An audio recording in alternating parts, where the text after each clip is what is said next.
Who are you? I'm Christopher Ccayco. Well, thank you for agreeing to interview. So, I have to ask, how long have you been vending for? I have been showcasing and selling my art at cons for, I think, 11 years now. Well, it's a pleasure to have you here. So, I have to ask, what got you into art? Uh, I started off doing Yu-Gi-Oh! Like playmats and custom designs for people.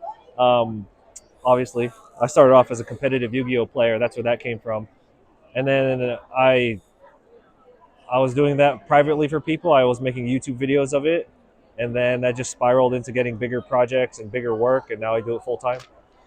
Very cool. Well, your art is obviously very unique here with how intricate everything is. So, I have to ask, what really inspired your style to do works like this? Well, the first one of these like heavy character projects I did was the Pokemon piece, and it was just it was just a lot of fun.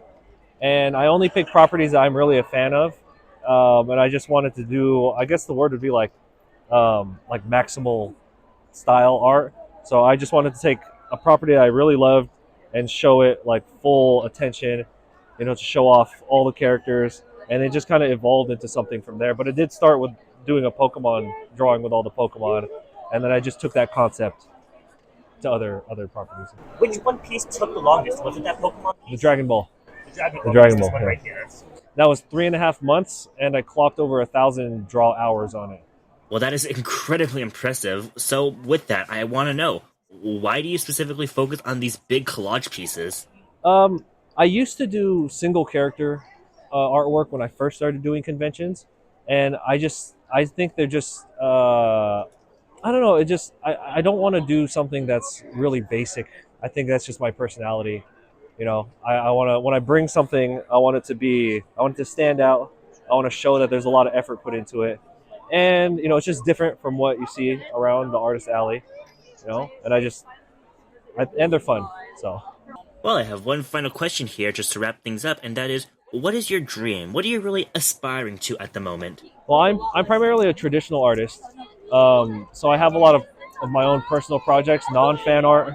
I also have a lot of client work that I do.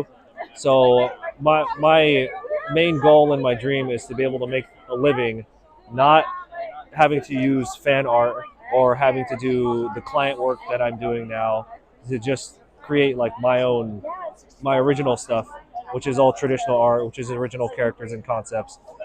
The dream would be to do that for a living. Anime's been great. I'm glad you guys came through with the interview. I appreciate it.